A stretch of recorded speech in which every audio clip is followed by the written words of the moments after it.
guys, perkenalkan nama saya Darmawati Rambunan, Prodi Manajemen Informatika dari Amimelikom. Di sini saya akan menjelaskan tentang komunikasi data. Di era digital ini, komputer bukan lagi sekedar alat bantu, melainkan pintu gerbang menuju inovasi dan efisiensi.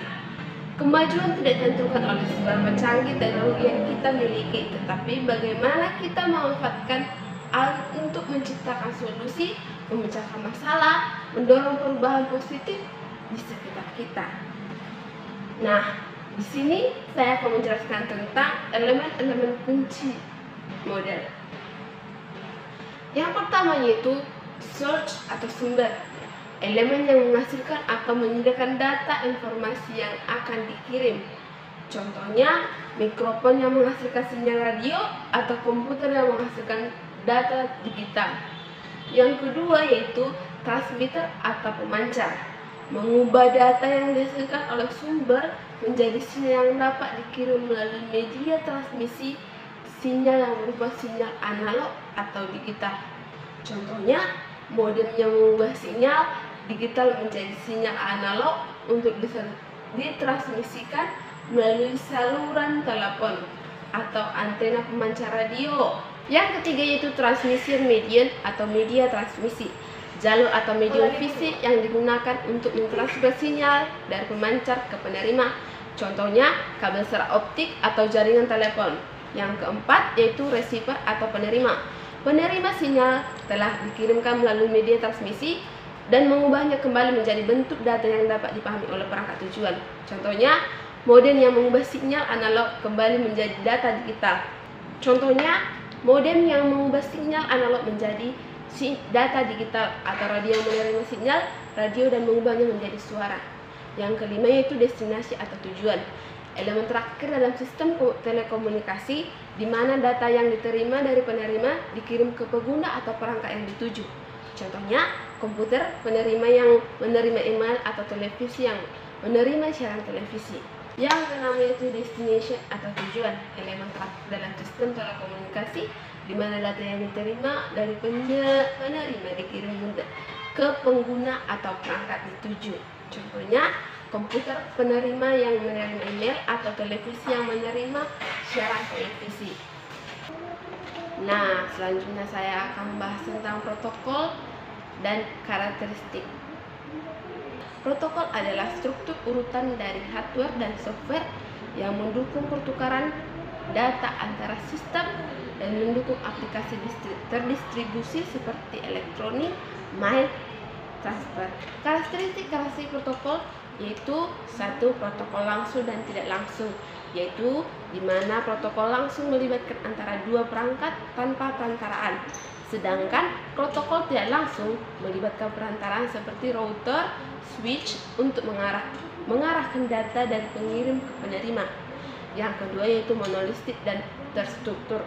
Monolistik protokol yang tidak memiliki lapisan atau modul terpisah dari protokol terstruktur adalah protokol yang memiliki lapisan atau modul terpisah. Yang ketiga itu simetris dan tidak simetris. Protokol simetris adalah protokol yang mengharuskan kedua belah pihak yang berkomunikasi untuk memiliki kemampuan dan konfigurasi yang sama. Sedangkan protokol tidak simetris adalah protokol yang menggunakan kunci yang berbeda maupun konfigurasi yang berbeda. Sedangkan yang keempat itu standar atau non-standar. Standar adalah protokol yang telah disetujui oleh organisasi standar yang diadopsi secara luas. Sedangkan non-standar adalah protokol yang dikembangkan oleh perusahaan maupun individu untuk tujuan spesifik dan tidak diakui secara luas. Selanjutnya, saya akan membahas tentang kriteria-kriteria dari standar. Kriteria-kriteria dari standar itu yaitu satu, harus stabil dan mudah dimengerti.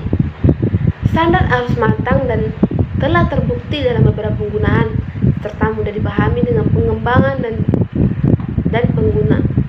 Contoh, protokol HTTP yang sangat stabil dan dipahami oleh banyak pihak. Yang kedua, kompeten dalam segi teknis. Standar tersebut harus dirancang dengan baik secara teknis, menuju tujuan dengan kinerja yang dibutuhkan, Contoh TCP atau IP yang merupakan fondasi komunikasi di internet. Kompetensi secara teknis untuk berbagai aplikasi. Yang ketiga, dapat diimplementasikan dengan leluasa.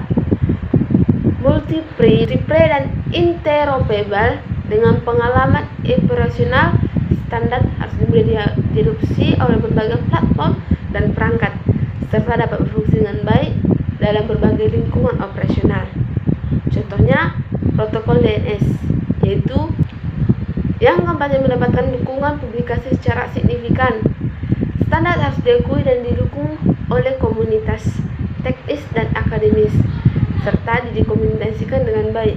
Yang kelima, dianggap berguna untuk seluruh atau sebagian internet.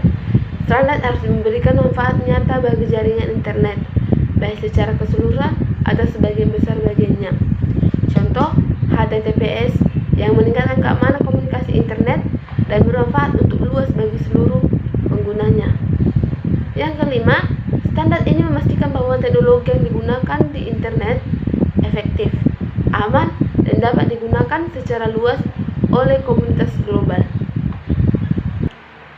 Selanjutnya itu kita akan membahas tentang model OSI atau Open System Interconnection.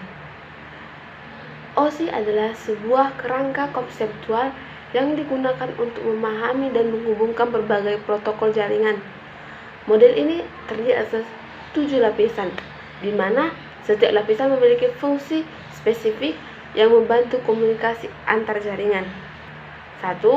Lapisan fisik atau lapisan physical layer.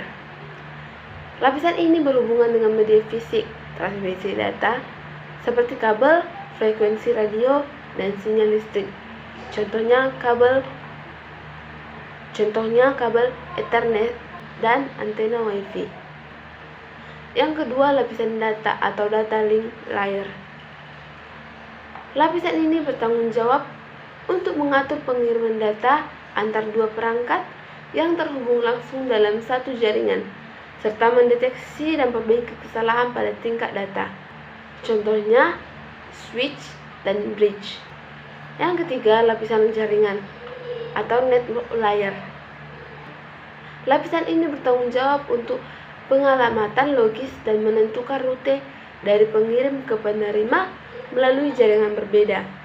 Contohnya IP address, router.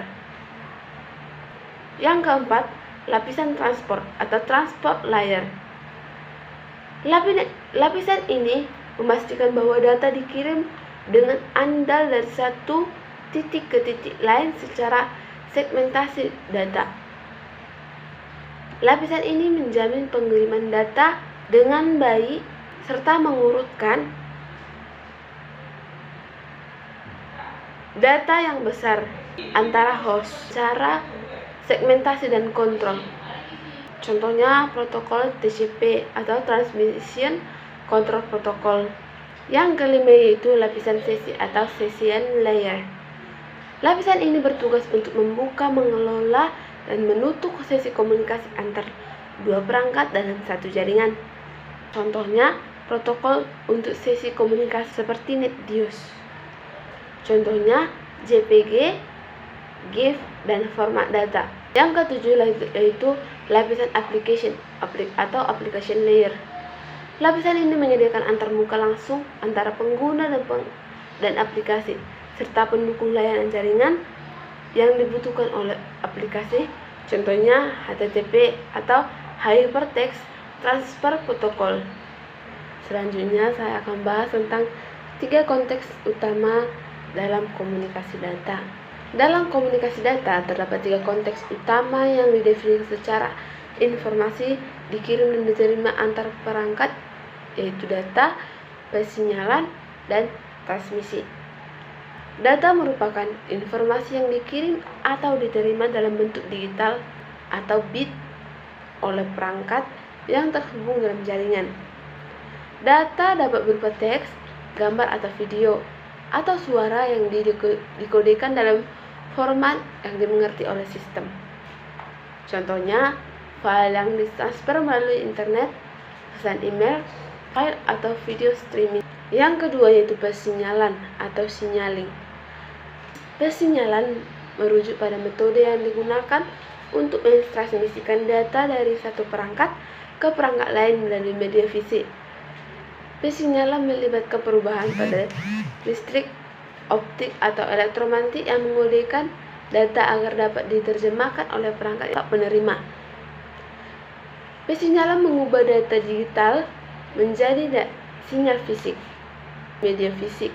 Persinyalan mengubah data digital yaitu 0 dan 1 menjadi sinyal fisik atau gelombang elektromagnetik atau sinyal optik yang dapat ditransmisikan melalui media fisik seperti kabel atau udara. Contohnya itu gelombang radio pada jaringan WiFi, sinar cahaya, dan pada serat optik. Yang ketiga itu transmission. Transmisi merujuk pada proses pengiriman data sebenarnya melalui media fisik atau decoupled dari pengiriman ke penerima. Transmisi dapat berupa transmisi serial, paralel, sinkron, atau asinkron, tergantung pada jenis data atau metode yang transmisi yang digunakan. Transmisi melibatkan jalur atau media yang digunakan untuk mengangkut data yang disinyalkan dari satu perangkat ke perangkat lain. Contohnya melalui kabel tembaga dan serat optik. Hubungan data, persinyalan, dan transmisi adalah data adalah informasi yang ingin kita kirim. Kalau persinyalan adalah proses pengkodean data menjadi sinyal fisik.